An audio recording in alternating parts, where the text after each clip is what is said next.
다시 사는 것을 믿습니다.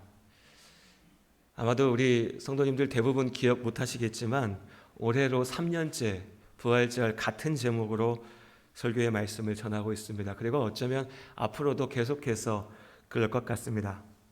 예수님의 부활을 기억하는 오늘 부활절 예배에서 다른 어떤 것보다도 가장 중요한 고백이기 때문입니다. 우리는 예수님께서 죽음을 이기시고 다시 사신 것을 믿습니다. 그리고 우리가 그 예수의 은혜 안에 다시 살 것을 믿습니다. 그것이 우리의 믿음입니다.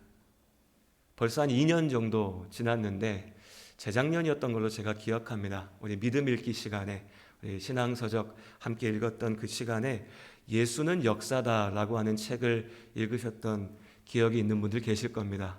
또 교회에서 영화로도 함께 보았었죠. 혹시 못 보신 분들 또 보긴 봤는데 내가 기억이 잘 안 난다 하신 분들은 우리 1층에 사랑방에 가면 서재에 그 책이 꽂혀 있으니까 언제든 다시 한번 자유롭게 읽어보셨으면 좋겠습니다. 책의 내용은 어려운 내용은 아니었습니다. 한 남편이 자기 아내가 예수 믿는 게 참 못마땅했죠. 그래서 어떻게 하면 내 아내가 교회에 가서 예수 믿는다고 하는 것을 막을 수 있을까? 회방할 수 있을까를 고민했습니다. 참 쓸데없는 걸 갖고 고민하고 있죠. 그 사람이 그 고민 끝에 도전했던 게 기독교의 약점을 내가 찾아내가지고 그 약점을 보여주면 내 아내도 이게 잘못됐구나 라고 알고 이제 예수 믿는다는 소리 안 하지 않을까라고 생각했습니다. 그런데 이 사람이 미국의 아주 유수한 언론사의 유능한 기자였죠. 그러니까 어떤 문제를 파고 들어가지고 그 안에 감추어진 문제를 드러내는 것, 밝혀내는 것, 이게 그 사람 특기인 겁니다.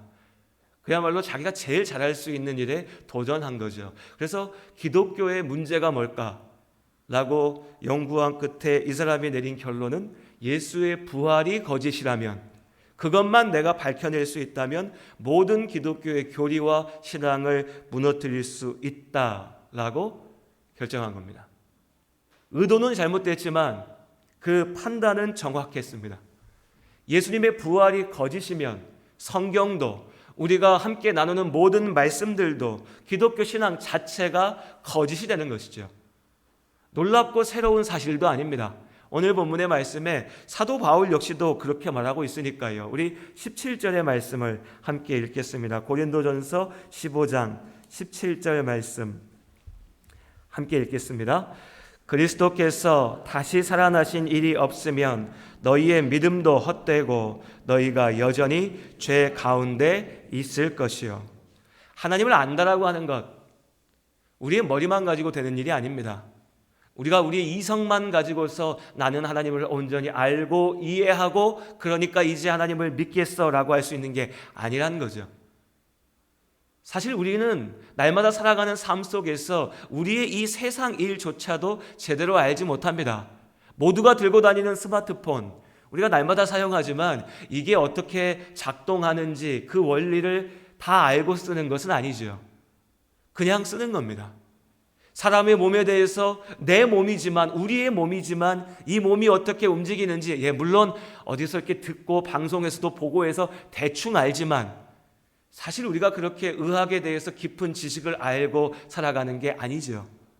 인간 세상에 대해서도 마찬가지입니다. 경제가 어떻게 돌아가는지, 정치가 어떤 건지 다들 한마디씩 말은 보태지만 정확히 그 원리가 무엇인지 평생을 그것을 연구한 학자들도 다 알지 못합니다.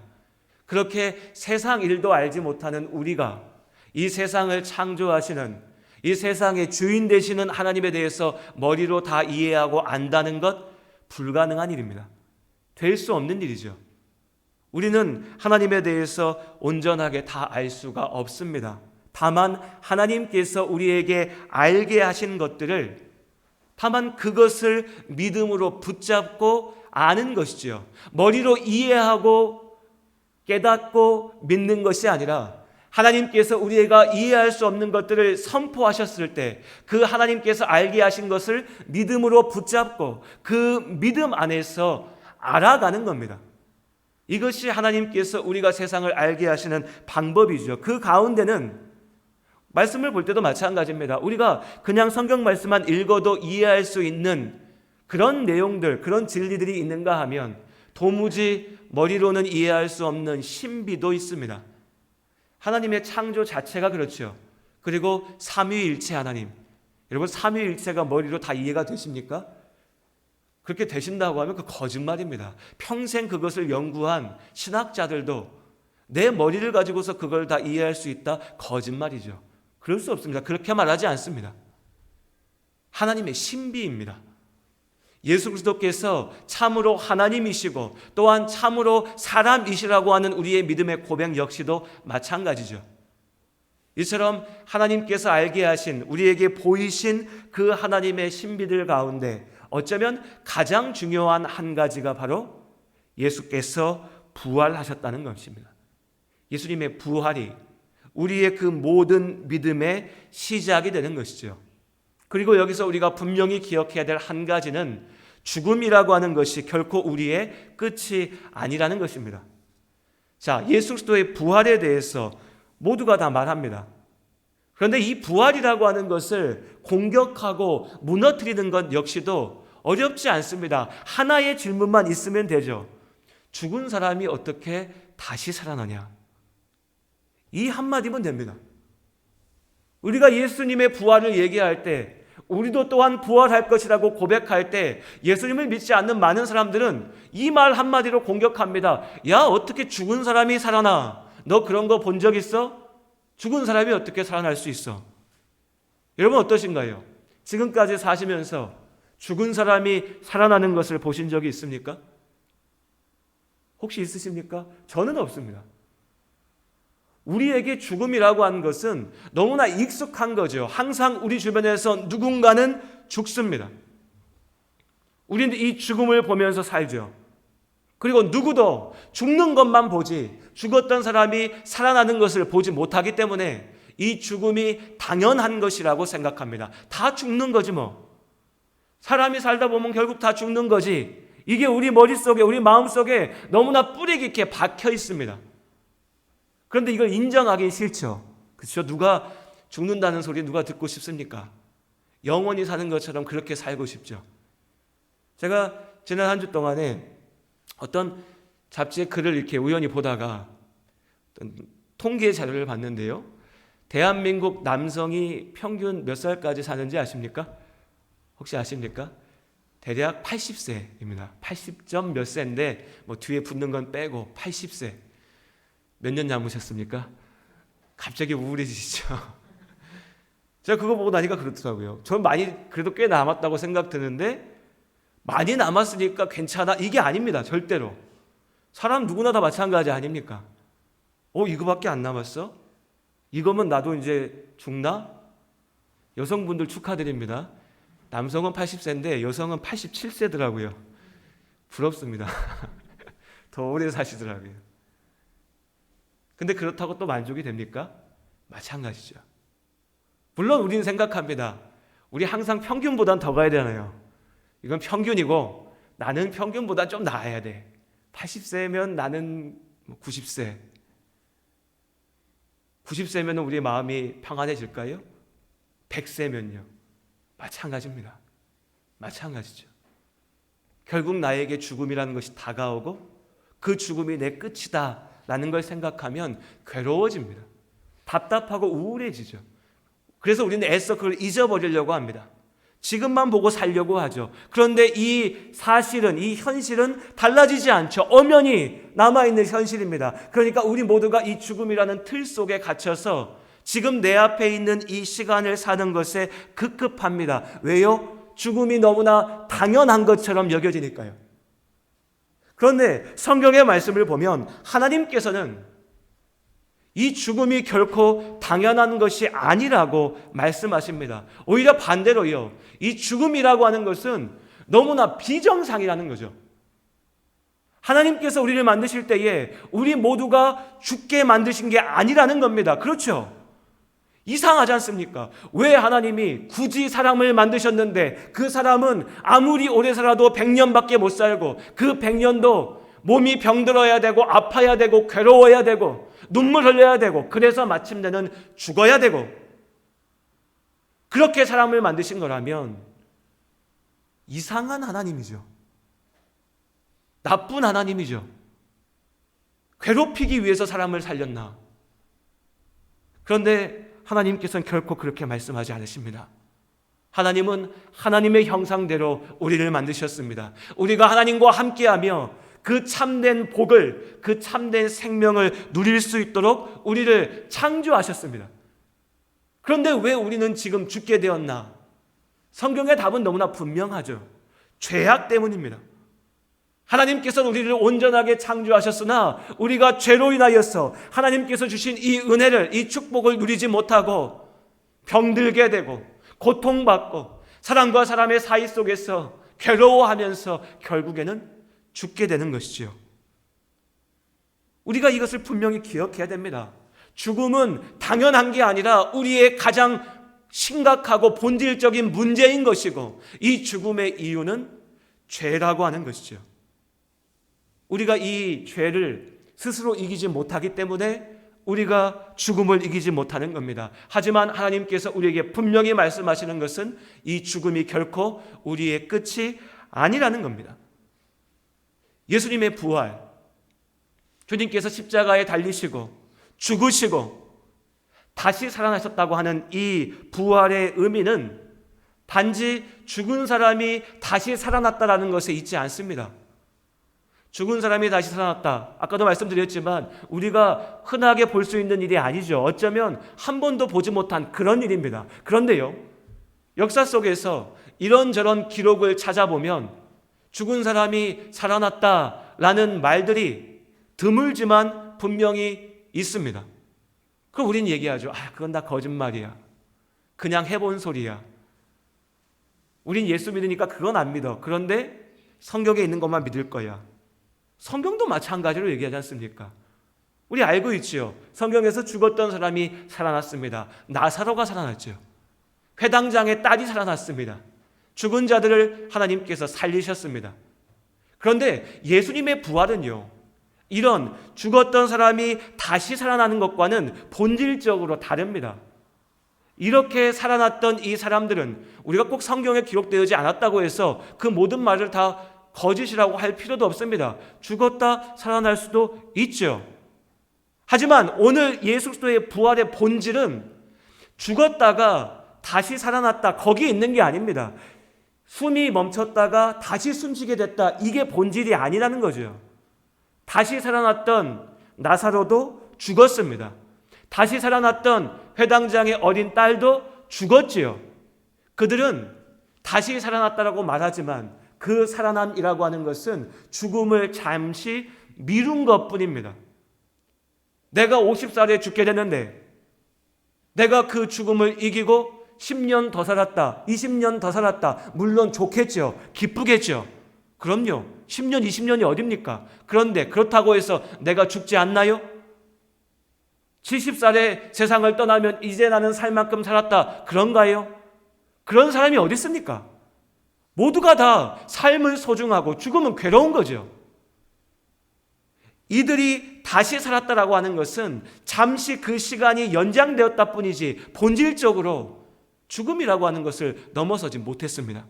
그러나 예수 그리스도의 부활은, 예수님께서는 단지 죽으시고 다시 살아나서 조금 더 살다가 다시 죽으신 것이 아니라 죽음을 이기시고 영원한 생명 가운데 그 참된 생명으로 참된 부활을 우리에게 보이신 것입니다. 죽음을 이기고 다시 사신 것이죠. 우리가 죽게 되는 그 죄를 이기고 다시 사신 것입니다. 그리고 이제 예수님께서 부활의 첫 열매가 되셔서 그 예수님을 믿는 우리 또한 이 부활의 능력 가운데 있게 하심을 믿습니다. 예수님께서 나를 위하여, 여러분 우리를 위하여라고 표현하다 보면 자꾸 내가 숨게 됩니다. 정확히 얘기해야죠. 예수님께서 나를 위하여 십자가에서 죽으셨습니다. 그것이 나를 향하신 하나님의 사랑의 증거입니다. 누가 나를 위하여 대신 죽겠습니까? 그리고 그 십자가에서 나의 죄를 사하신 예수님께서 또한 나를 위하여서 부활하심을 믿습니다. 그리고 예수님의 이 부활은 하나님의 능력의 증거가 됩니다. 하나님은 그저 나를 사랑하시는 것이 아니라 나를 사랑하셔서 죽게 된 나를 살리시고 실패한 나를 세우시고 영원한 절망 가운데 던져질 우리를 하나님 나라의 그 영원한 생명 가운데 있게 하시는 능력의 하나님이심을 믿습니다. 그것이 우리의 믿음입니다. 그리고 성경은, 하나님의 말씀은 이 예수님의 부활을 분명하게 선포하고 있습니다. 우리가 예수를 믿는다고 하는 것은 그렇기에 이 십자가의 죽으심과 부활하심을 믿는 겁니다. 예수 믿으니까 내 일이 잘 될 거야. 예수 믿으니까 내가 부자 될 수 있을 거야. 예수 믿으니까 지금 내 병이 나아서 내가 10년, 20년 더 살 수 있을 거야. 이게 우리의 믿음의 본질이 아니고요. 우리의 믿음은 결국 우리가 죄로 인해 모두 죽게 될 텐데 예수님께서 십자가에서 나의 죄를 대신하여 죽으심으로, 그렇게 나를 사랑하심으로, 그리고 부활하심으로 나를 살리셨다라고 하는 바로 그 믿음인 겁니다. 이 믿음으로 우리가 예수님의 부활에 있어서 그저 구경꾼이 아니라 그 부활 가운데 함께하는 겁니다. 아, 주님 부활하셨네, 좋으시겠네. 예수님은 영원히 사시겠구나, 나는 죽을 텐데, 이게 아니라는 거죠. 예수님의 부활의 능력으로 우리가 또한 다시 사는 것을 믿습니다. 이 부활절이 기쁨의 날이 되는 것은요, 여러분, 우리가 형식적으로 부활절을 지키는 게 아닙니다. 오늘 이 날이 우리에게 기쁨이 되는 것은 예수님이 부활하심을 보면서 저 모습이, 저 길이, 예수께서 이루신 저 승리가 나의 것이구나, 내가 걸어갈 길이구나, 나의 모습이구나. 주님께서 십자가에서 죽으시고 사신 것처럼 나도 또한 지금 병들어 있지만, 지금 나이 들어가는 것을 보면서 때로 슬프지만, 내 몸이 연약한 것을 보고 괴롭지만, 그러나 예수님께서 부활하신 것처럼 내가 살 수 있구나라는 그 소망을 확인하는 날입니다. 그렇기에 이 부활의 날이 우리에게 기쁨이 되는 것이죠. 그리고 이제 예수를 믿는, 주님의 부활을 믿는, 그리하여서 하나님 나라 가운데 영원한 생명을 누릴 것을 믿는 우리의 성도의 삶은, 우리의 시선은 단지 이 땅에서, 이 세상에서의 삶에만 멈춰져 있어서는 안 된다는 겁니다. 영원하신 하나님의 나라를 바라봐야 되죠. 그 하나님의 뜻을 쫓아 살아야 되는 겁니다. 오늘 사도 바울이 말합니다. 우리 고린도전서 15장 19절 말씀 함께 읽겠습니다. 19절의 말씀입니다. 함께 읽습니다. 만일 그리스도 안에서 우리가 바라는 것이 다만 이 세상의 삶뿐이면 모든 사람 가운데 우리가 더욱 불쌍한 자이리라. 우리 한 번 더 같이 읽겠습니다. 만일 그리스도 안에서 우리가 바라는 것이 다만 이 세상의 삶뿐이면 모든 사람 가운데 우리가 더욱 불쌍한 자이리라. 아멘. 그렇죠. 여러분, 부활이 없으면 우리 지금 이렇게 살면 안 됩니다. 죽음을 이기는 부활이 없다면 우리가 지금 이 좋은 날 여기 와서 이렇게 앉아있을 이유가 전혀 없습니다. 괜한 죄의식에 사로잡혀서 그래도 내가 선하게 살아야 되는데, 내가 그래도 하나님 말씀 쫓아 살아야 되는데, 그래도 내가 죄 안 져야 되는데, 이런 쓸데없는 생각할 필요가 없다는 거죠. 죽고 끝나는 거면요, 뭐하러 그런 생각합니까? 죽고 다 끝나는 건데요, 아무것도 없는 건데요, 살아있는 동안 하나라도 더 누려야죠. 살아있는 동안 하나라도 더 가져봐야죠. 더 욕심내고 더 움켜쥐고 더 즐겨야죠. 올바름, 정의, 선함, 쓸데없는 소린 겁니다. 괜한 착한 척이죠. 위선입니다. 그럴 필요 없습니다. 저 같으면 그럴 것 같습니다. 다른 사람이 어떻게 되든지 말든지, 세상이 어떻게 되든지 말든지, 그게 뭐가 중요합니까? 내가 잘 사는 게 중요하죠. 내가 누리는 게 중요하죠. 죽으면 끝난다면, 죽음이 내 모든 것의 마지막이라면, 어차피 죽는다면,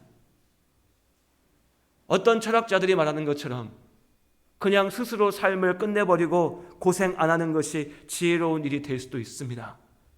하나님이 안 계시다면, 부활이 없다면요. 그러나 우리는 예수 그리스도의 부활의 생명을 믿습니다. 하나님의 영원한 나라가 있음을 압니다. 그렇기 때문에 우리가 이 세상을 살아가면서 때로는 손해보는 것 같이 여겨질 때가 있고, 때로는 답답할 때도 있고요. 때로는 하나님 믿기 때문에 감당해야 될 고난, 참된 나의 십자가가 있지만, 그럼에도 불구하고 그 불편함과 그 손해와 그 조롱과 핍박과 그 아픔을 무릅쓰고서라도 하나님의 말씀을 쫓아 믿음 안에 살아가는 겁니다. 왜요? 하나님의 나라가 있기에. 왜요? 죽음이 끝이 아니라 영원한 생명이 우리 안에 있기 때문입니다. 그래서 우리는 세상이 이익을 쫓아갈 때 하나님의 올바름을 쫓아서 나아가는 겁니다. 세상이 잠시의 쾌락이 제일 중요한 거라고 얘기할 때 우리는 하나님께서 주시는 그 참된 기쁨이 너무나 소중한 것이라고 말하는 거죠. 이 세상의 삶이 전부라고 주장하는 사람들 속에서 우리는 영원하신 하나님의 나라를 바라보면서 살아가는 겁니다. 그것이 예수 믿는 성도 우리의 모습입니다. 그런데 제일 불쌍한 사람이 누구냐?